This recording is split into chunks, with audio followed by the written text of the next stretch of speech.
Welcome to Ramana's ed zone YouTube channel. ఇంకా ఈ ఛానల్ని ఎవరైనా సబ్స్క్రైబ్ చేయకపోతే దయచేసి సబ్స్క్రైబ్ చేసుకోగలరు. ఈ వీడియోలో ఏపీ హిస్టరీలో భాగంగా శాతవాహనులపై గతంలో అడిగినటువంటి కొన్ని ప్రశ్నల గురించి మనము విశ్లేషణ చేద్దాం. అందులో భాగంగా ఇక్కడ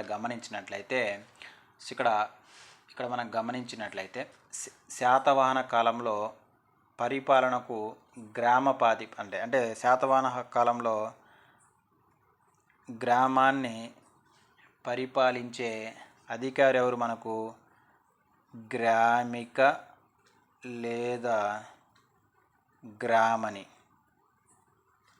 అంటే మనకి ఇక్కడ శాతవాహన కాలంలో గ్రామాన్ని పరిపాలించే వ్యక్తి ఎవరు? మనకు గ్రామిక లేదా గ్రామని. అయితే కొన్ని గ్రామాల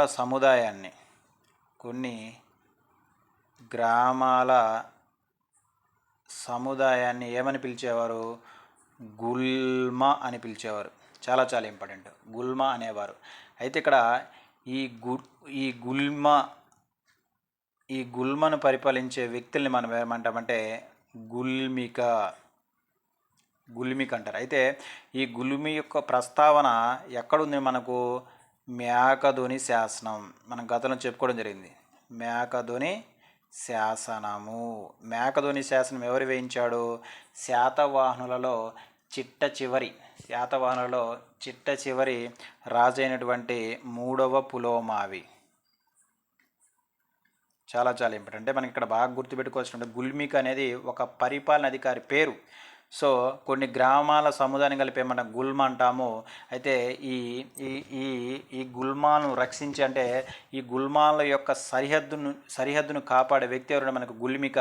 ఈ గుల్మికల గురించి ప్రస్తావన ఎక్కడుందంటే మేకధోని శాసనంలో ఉన్నట్లు సింపుల్గా మనం గుర్తుపెట్టుకోవాల్సిన విషయం అంటే గ్రామాల పరిపాలన ఏ శాసనంలో ఉందంటే మనకు మేకధోని శాసనంలో ఉన్నట్లు గుర్తుపెట్టుకోవాలి. అదేవిధంగా పట్టణ పరిపాలన గురించి ప్రస్తావించినటువంటి శాసనం ఏంటంటే మనకు కుబేరుడు వేయించినటువంటి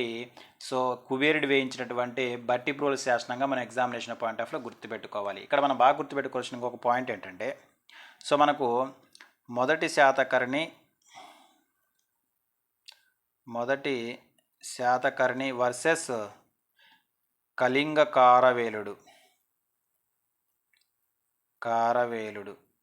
ఇక్కడ మనకు ఈ కారవేలుడు అనగానే ఇతను ఒక మహామేఘ వాహన అనే బిరుదు ఉంది. అదేవిధంగా ఇతను వచ్చేసరికి జైన మతాభిమాని అని మనం తెలుసుకోవాలి. వీళ్ళిద్దరు ఎలా ఉంటుందో ప్యారలల్. అయితే ఇక్కడ ఇతను ఒక శాసనం వేయిస్తాడు. ఆ శాసనం ప్రకారము అంటే కారవేలుడు వేయించినటువంటి హాది గుంపా శాసనం ప్రకారము కారవేలుడు మొదటి శాతకర్ణిని ఓడించాడని చెప్తాడు. చూడండి ఇక్కడ కళింగ కాలవేలుడు వేయించినటువంటి హాది గుంపా శాసనంలో ఏమని చెప్తాడంటే కళింగ కాలవేలు చేతులు ఎవరు ఓడారని చెప్తాడు?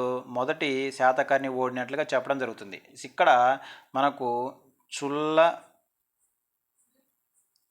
కళింగ జాతకములో, ఇది ఇంపార్టెంట్, కుల్ల చలింగ జాతకములో ఏం చెప్తాడంటే మొదటి శాతకర్ణి చేతిలో ఎవరు ఓడినట్లు చెప్తాడంటే కళింగ కారవేలుడు ఓడినట్లుగా చెప్పుకోవడం జరుగుతుంది. ఇక్కడ మనం బాగా గుర్తుపెట్టుకోవాలండి, చాలా చాలా ఇంపార్టెంట్. హాదిగుంప శాసనం ప్రకారం కళింగ కారవేలుడు చేతిలో మొదటి శాతకర్ణి ఓడినట్లుగా చెప్తాడు. అక్కడ ఏం చేస్తాడు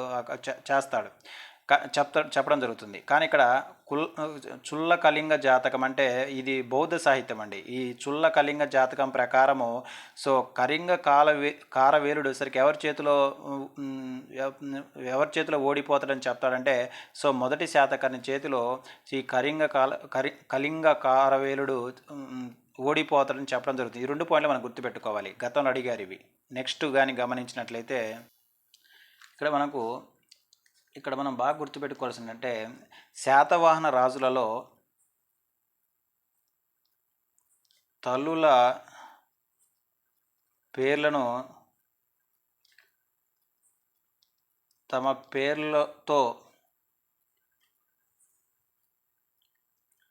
జోడించుకునే పద్ధతి ఏ రాజు కాలం నుంచి సో ప్రారంభమైందంటే ఏంటి మనకు జీపీఎస్ అంటే గౌతమిపుత్ర శాతకర్ణి నుంచి రాజులు తమ తల్లుల పేర్లను తమ పేర్లు పెట్టుకోవడం జరుగుతుంది. ఇది చాలా చాలా ఇంపార్టెంట్. సో ఫర్ ఎగ్జాంపుల్ మనకు శివస్వాతి అవ్వచ్చు, గౌతమి బాలశ్రీ అవ్వచ్చు.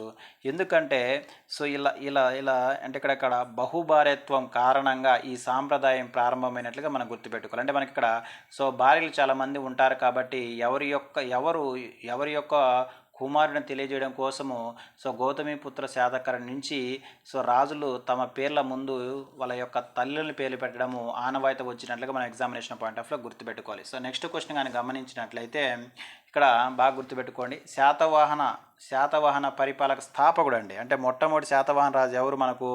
సిముకుడు. చూడండి, సిముకుడు అని గుర్తుపెట్టుకోవాలి. ఇతన్ని మనం ఏమంటామంటే శ్రీముకుడు అంటాం. శ్రీముకుడు అంటామని ఎగ్జామినేషన్ పాయింట్ ఆఫ్ గుర్తుపెట్టుకోవాలి. అదేవిధంగా శాతవాహన రాజులలో గొప్పవాడు ఎవరు మనకు? జీపీఎస్ గౌతమిపుత్ర శాతకర్ణిని గుర్తుపెట్టుకోవాలి. అదేవిధంగా చివరివాడు ఎవరు మనకు? మూడవ పులోమావి. ఈ పాయింట్స్ కూడా మనకి ఇంపార్టెంట్. సో నెక్స్ట్ హాలుడు. సో హాలుడు ఎవరు మనకు? హాలుడు అనగానే శాతవాహన రాజులలో 17వ వ్యక్తి. ఇతను స్వయంగా కవి అన్నమాట. ఇతను బిరుదేంటి మనకి? కవి వత్సలుడు. ఇతను రచించినటువంటి గ్రంథం ఏంటిది మనం చెప్పుకున్నాం. ఏంటిది మనకి ఇక్కడ? గాథా సప్తసతి.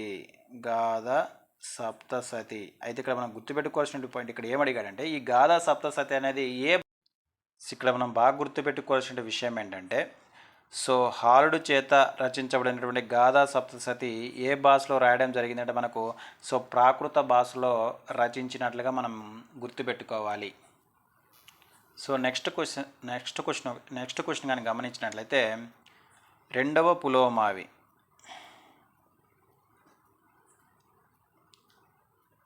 సో రెండవ పులోమావి ఎవరు? గౌతమిపుత్ర శాతకర్ణి యొక్క కుమారుడు. అయితే ఇతను వేయించినటువంటి శాసనం ఏంటంటే మనకు అమరావతి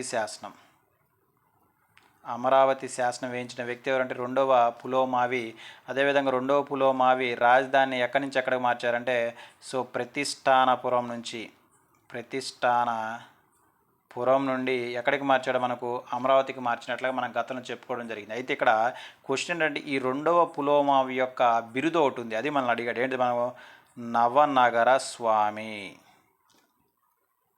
అంటే నవనగర స్వామి అనే బిరుదు ఏ శాతవాహన రాజు యొక్క బిరుదు అంటే మనకు రెండవ పులోమావి యొక్క బిరుదుగా మనం ఎగ్జామినేషన్ పాయింట్ ఆఫ్లో గుర్తుపెట్టుకోవాలి.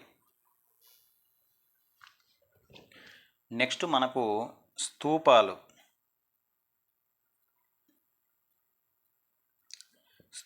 అంటే ఏంటిది మనం చెప్పుకోవాలి. స్తూపాలు అంటే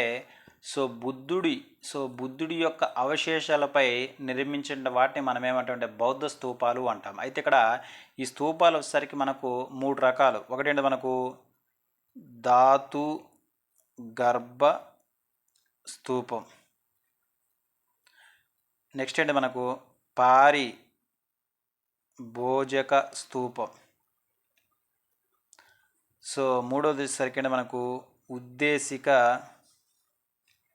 ఉద్దేశిక స్తూపం. ఇక్కడ స్తూపాలు అనేవి కూడా ఏంటంటే శరీర అవయవాలపై నిర్మించబడినటువంటి కట్టడాలు మనం ఏమంటాం? స్తూపాలు అంటాం. సో ఇక్కడ వచ్చేసరికి మనకి ధాతు గర్భ స్తూపం అంటే ఇక్కడ బుద్ధుడి శరీర అవయవాలపై నిర్మించినటువంటి కట్టడాలను మనం ఏమంటామంటే ధాతు గర్భ స్తూపాలు అంటాం. సో నెక్స్ట్ వచ్చేసరికి సో పారిభోజిక స్తూపం అంటే ఏంటంటే బుద్ధుడు కాకుండా సో బౌద్ధ ఆచార్యుల యొక్క శరీర భాగాలపై శరీర అవశేషాలపై నిర్మించబడినటువంటి స్తూపాలను మనం ఏమంటామంటే పారిభోజిక స్తూపము అంటాం. అలా కాకుండా అసలుకు అవశేషాలపై కాకుండా అంటే శరీర భాగాలపై కాకుండా భక్తి భావాలను వెల్లడిస్తూ నిర్మించబడినటువంటి వాటిని మనం ఏమంటే ఉద్దేశిక స్తూపాలు అంటాము. మనకు స్తూపాలు అంటే ఏంటి, అదేవిధంగా స్తూపాలలో ఉన్నటువంటి రకాల గురించి తెలుసుకోవాలి. అదేవిధంగా మనకి ఏంటంటే విహారాలు అంటాం. విహారాలు అంటే బౌద్ధ భిక్షువులు విశ్రాంతి తీసుకునేటువంటి ప్రదేశాలు ఏమన్నామంటే విహారాలు అంటాం. నెక్స్ట్ మనం ఏంటిది చైత్యకం. చైత్యకము అంటే ఏంటంటే ప్రార్థనా స్థలాలు. ఇప్పుడు ఎలాగైతే మనకు గుళ్ళు ఉంటాయో ప్రార్థనా స్థలాలని మనం ఏమంటామంటే చైత్యాలు అంటాం. ఇక్కడ మనం బాగా గుర్తుపెట్టుకోవాల్సిన విషయం ఏంటంటే ఏపీలో అతి ప్రాచీనమైనటువంటి చైత్యం ఏంటిదంట గుంటుపల్లి అని గుర్తుపెట్టుకోవాలి. నెక్స్ట్ స్తూపాలలో అతిపెద్ద స్తూపం ఏంటిది చెప్పుకున్నాం మనం ప్రీవియస్గా. అతిపెద్ద స్తూపం వచ్చేసరికి ఏంటి మనకు అమరావతి స్తూపం ఏపీలో. నెక్స్ట్ వచ్చేసరికి అతి ప్రాచీనమైన స్తూపం ఏంటిది, అతి ప్రాచీన స్తూపం వచ్చేసరికి బట్టిప్రోలు. ఇవి మనకు గతంలో శాతవాహనులపై అడిగినటువంటి కొన్ని ముఖ్యమైనటువంటి ప్రశ్నలు. వచ్చే వీడియోలో మరికొన్ని ప్రశ్నల గురించి మనము ఎగ్జామినేషన్ పాయింట్ ఆఫ్లో చర్చించుకుందాం. Thank you.